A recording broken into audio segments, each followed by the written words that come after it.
Hi, everyone, and thank you for joining us for Anchoring the Consciousness of Oneness World Summit. Today, we have Wahe Guru Singh.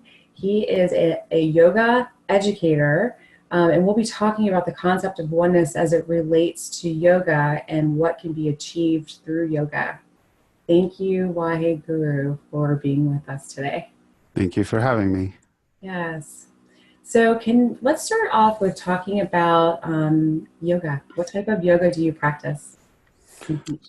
Okay, so when I first started, I started doing meditation, and I worked for a large meditation group in North Carolina, and there were about 500 people there meditating 8 hours a day, and so that was my first introduction, was through meditation. And then several years after leaving the meditation center, I met a yogi who actually taught many different forms of yoga. And I basically started studying with him. And so over the years, my practice has changed a good bit. But right now, mostly what I'm doing is a form of yoga called Nad Yoga, which is based on sound. And so it's a mantra-based meditation that I do. It's called Nam Simran. And so it's basically, I'm just repeating a sound quietly to myself. That's my main practice. And then I also do a form of yoga called Shabad Yoga, which is a sound current. So it's a series of sounds. And the goal with that is that you're creating a current of sound, which is a frequency, and that your mind taps into that frequency. And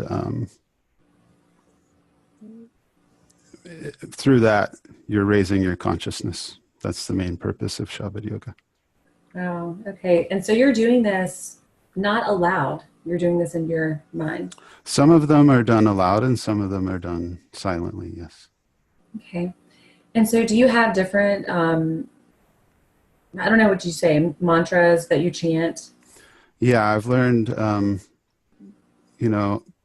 over 100 different techniques over the years, and I use all of them off and on, depending on the situation I'm in. But there's some that I do every day. So one of the main mantras I use is actually my name, Wahe Guru. It's a mantra that's used by millions of people in the Punjab area of India. So I was fortunate enough to receive a name that also has some power to it. Yeah, I'd say. So, all right. Yeah. So when did you receive this name and how did you, how did you receive it? So I had been studying with my teacher for about 5 years, one of the main teachers I had. And after studying with him for a while, and I'd been meditating for about 7 years by that point, I realized that meditation was kind of the central focus of my life, and it's what I wanted to teach and share with people. And so I asked him for a name.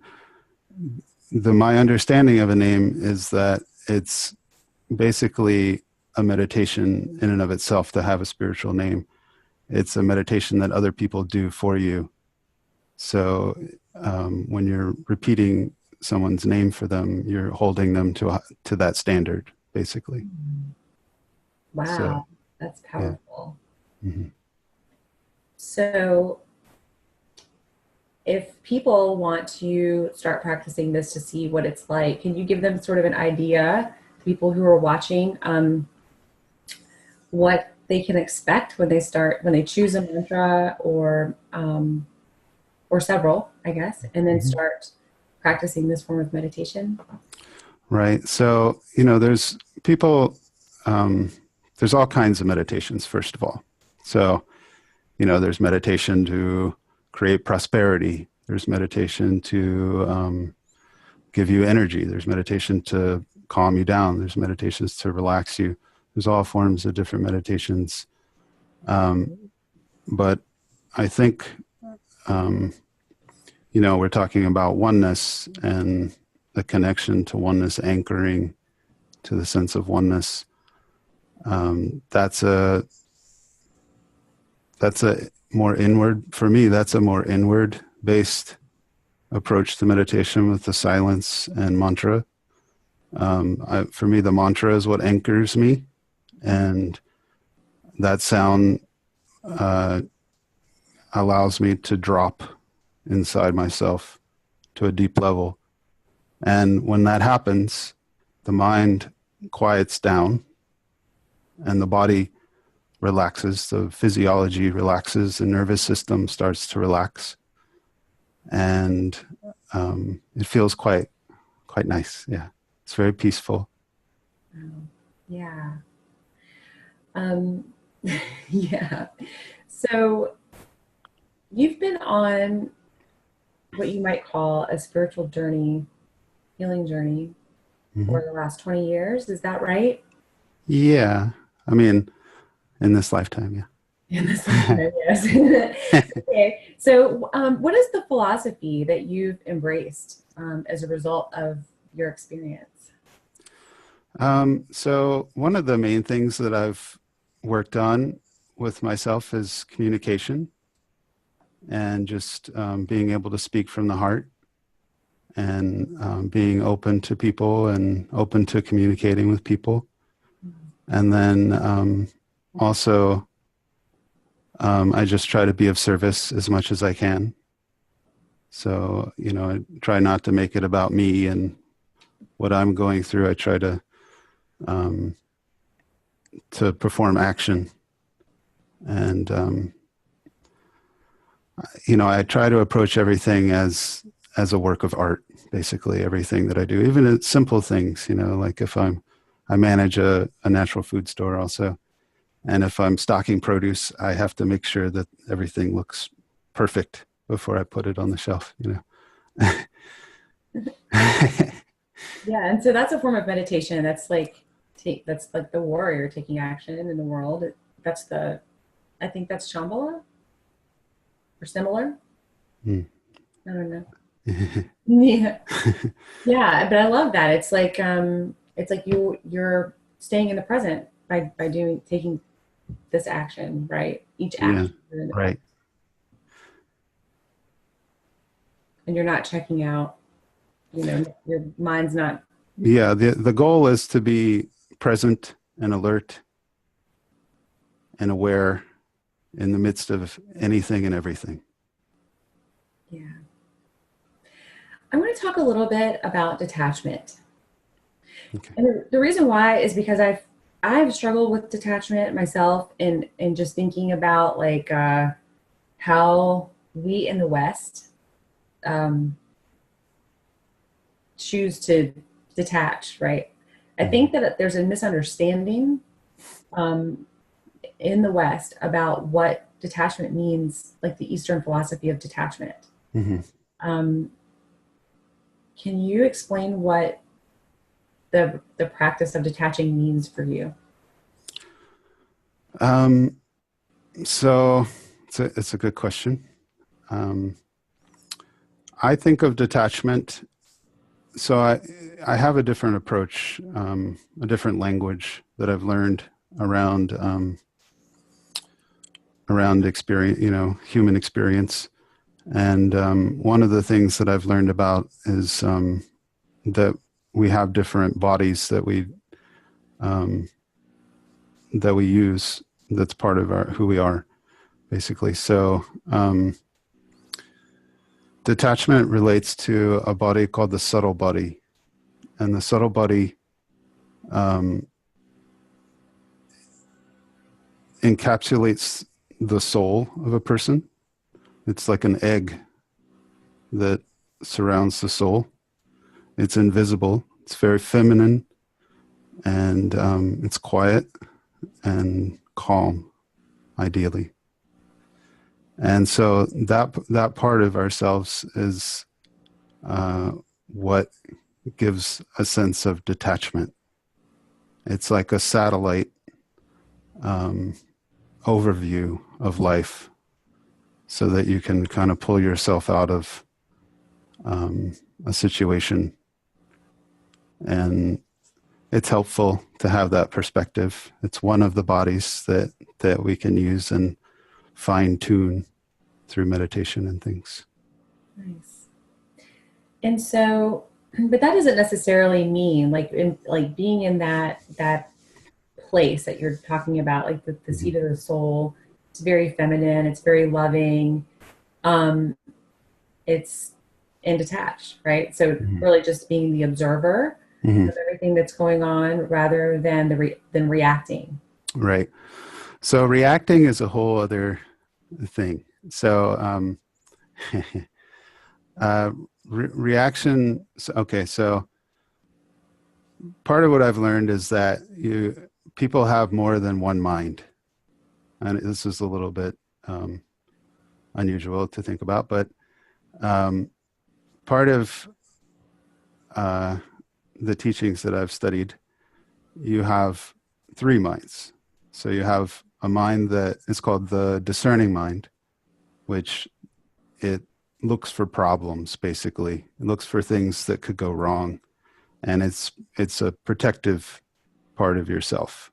It also creates harmony with people, and it's a connection with people. And then you have another mind called the um, positive mind, or the divine mind. And that looks for what could go right in a situation. And it's very nurturing and very positive and very loving. And it's like mother energy. Food is related to this body.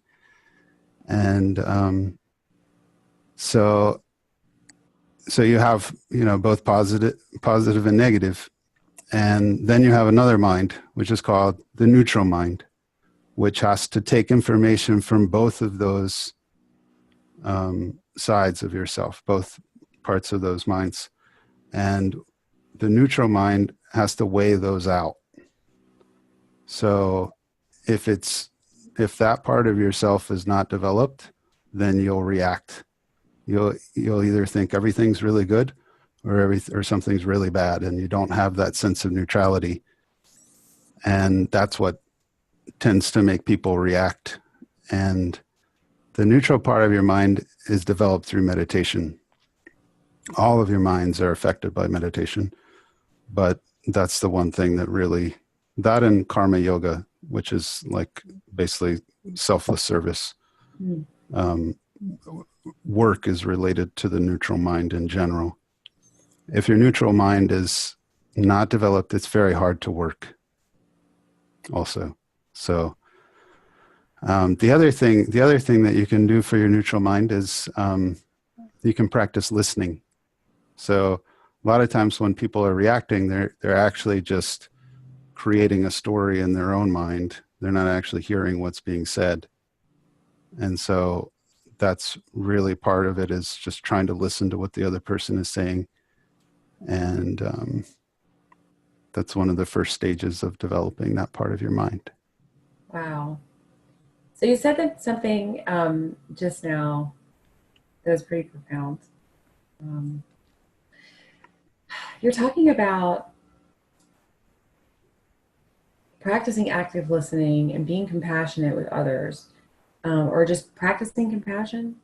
And then in order to do your work in the world, that actually strengthens your neutral mind so you can do your work in the world.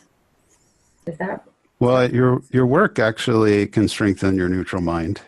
okay? And and your neutral mind, strengthening your neutral mind can actually improve your work.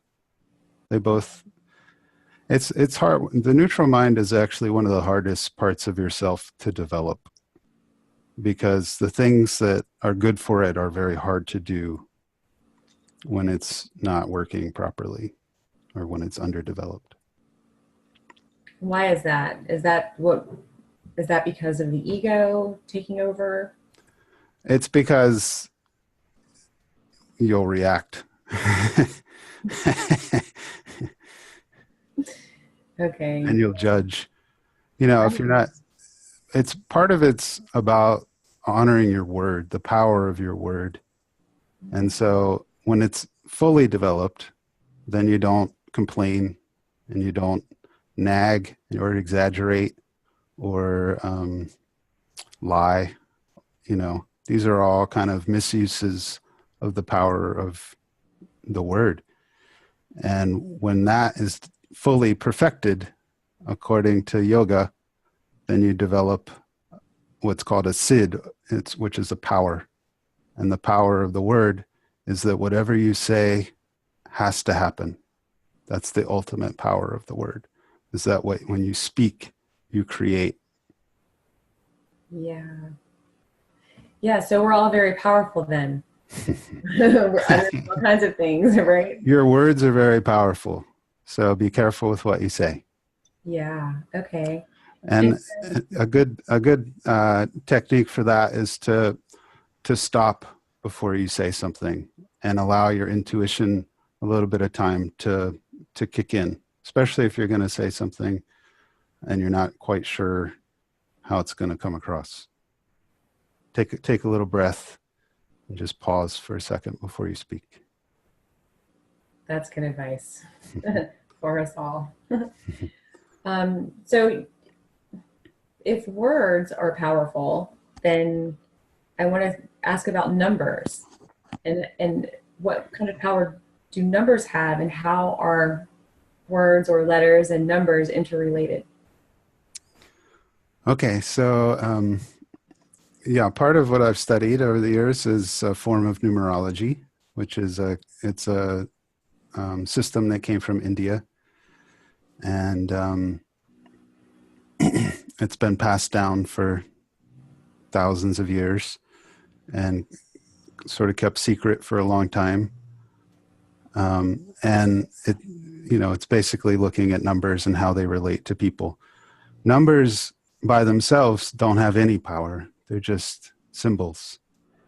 So what they represent is powerful, that having the knowledge of numbers and how they can reflect our lives it's powerful information to have.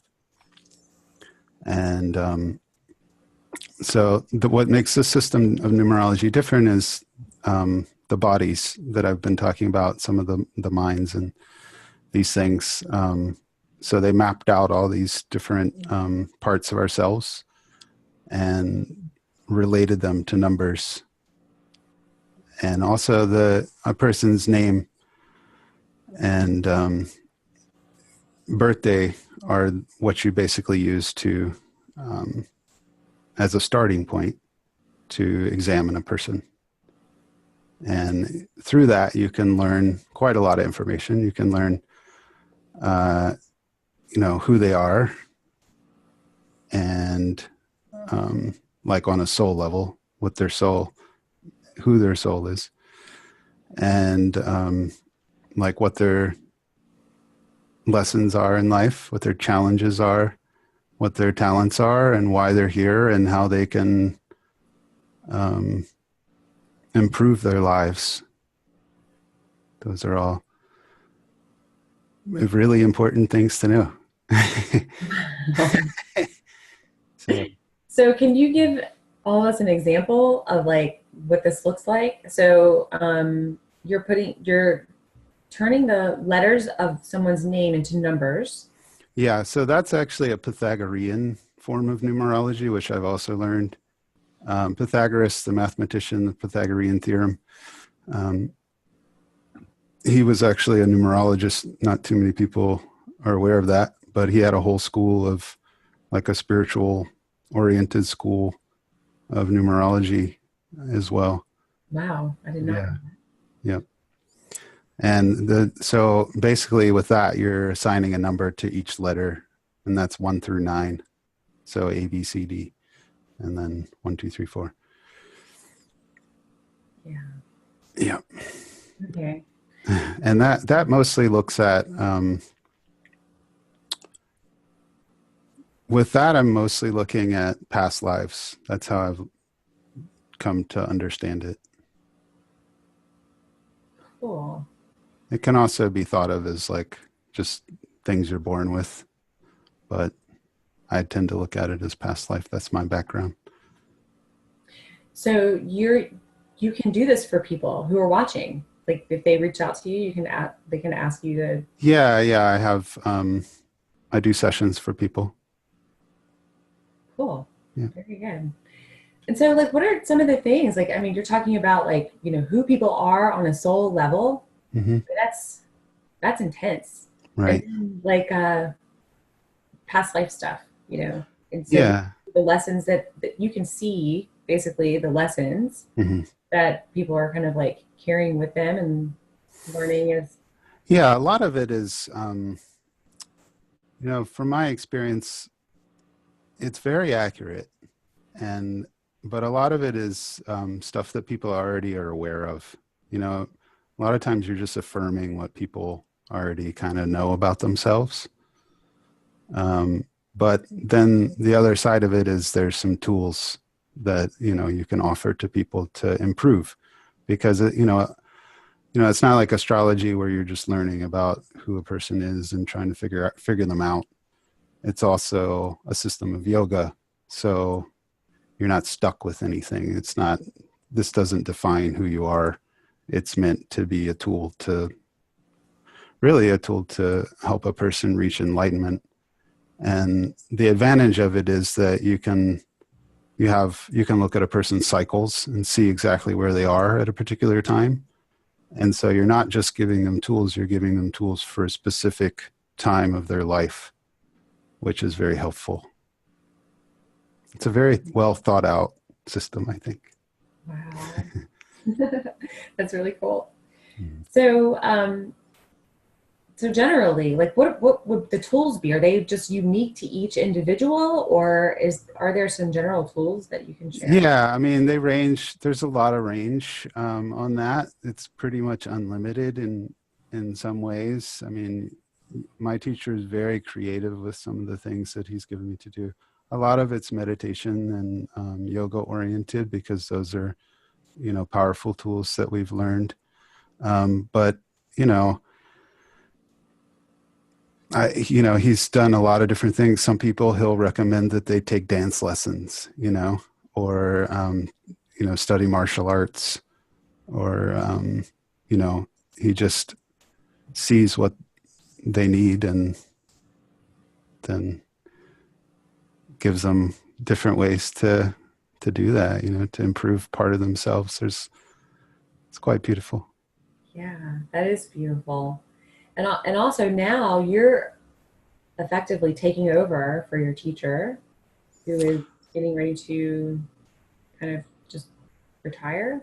Well, yeah, I mean, he's sort of planning for when he won't be here anymore. I think he has a ways to go. He's not very old at this point, but yeah, there's a lot to learn still. Oh, yeah. Okay. And so if that's what we're doing, we're here in this reality, and we've got like all this stuff we bring with us, all Hmm. these lessons to learn, Hmm. all of these experiences that we've kind of set up to have. Um, so, and the purpose of this is to reach enlightenment. Hmm. And so, how can we help ourselves get there? Like, how do we access that? Well, the access is inside of you. That's really the main part of the teaching. It's not outside; it's inside. So to get there, you have to go inside. Okay. That's great, because that's kind of been the theme of this entire summit. So Yeah. I love it. Go within, go within. Hmm. Yeah, my dad used to say, "When self is known, all is known." That was the title of my talk, and Hmm. I truly believe that. Um, And so when we start to access, or we start to go within, and we start to access the knowledge, Hmm. um, then and we start to kind of like elevate our vibration, and we're moving differently in the world, Hmm. then this is really collectively humankind advancing. Yeah. Yeah. So there's a individual movement towards enlightenment, and then there's a collective movement towards enlightenment. And when I was a little boy, I had this thought that if everyone prayed together at the same time, that we would all reach enlightenment together, basically. And when I got older, when I was working for this group of meditators, when I first started meditating, um, they considered themselves to be professional meditators, so that they weren't actually just meditating for themselves, they're meditating for the world.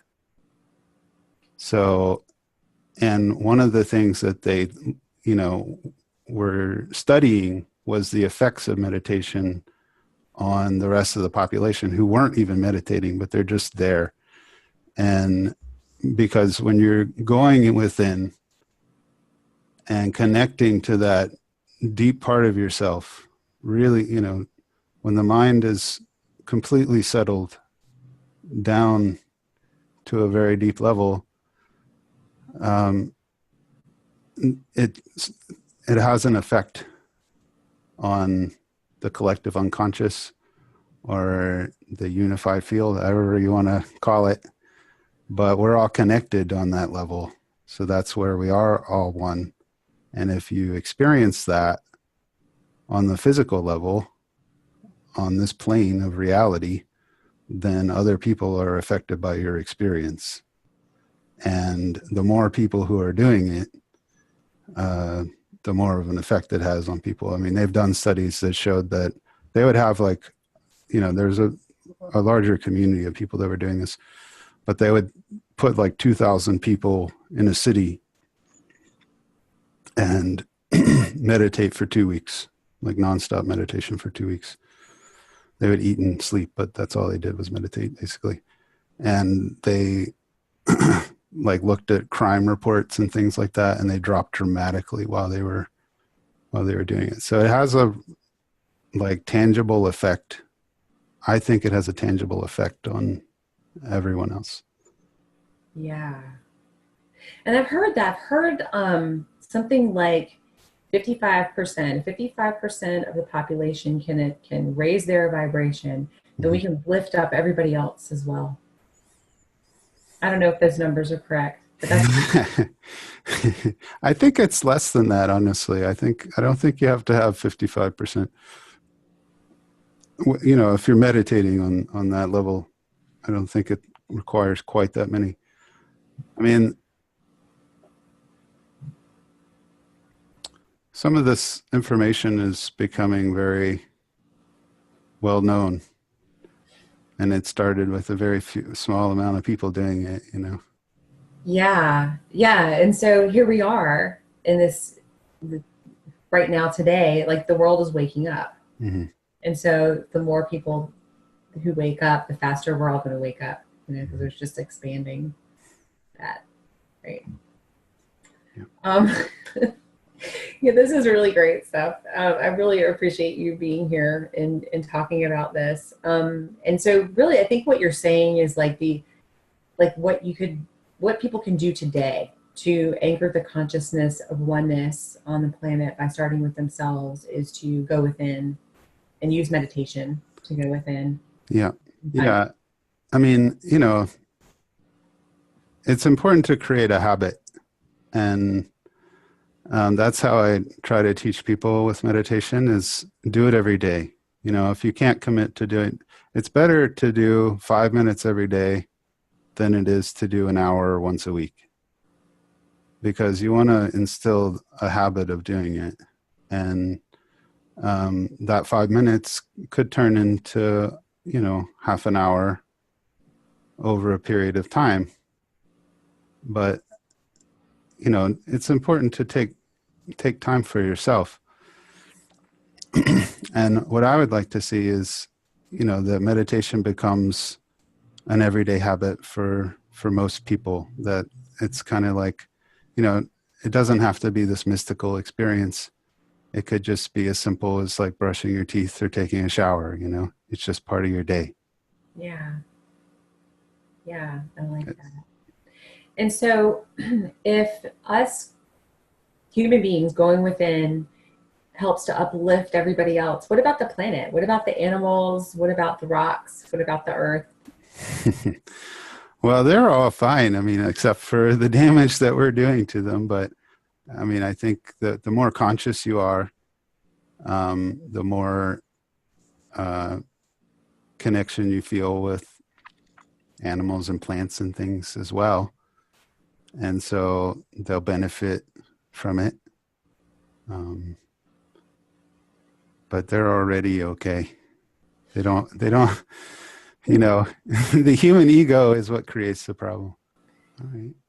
Yeah. Well, thank you so much again Yeah. for taking this time to talk with me and sharing your information to everyone who's watching. Um, yeah, if you want the people who are watching, if you would like to reach out to Wahe Guru and ask him questions about everything that he has talked about or anything he's talked about today, you can go to the Facebook group and reach him there. And yeah, so thank you so much for being here. Sure. Thank you for having me. I appreciate Yeah, it. I appreciate it too. All right, take care. All right. Thanks.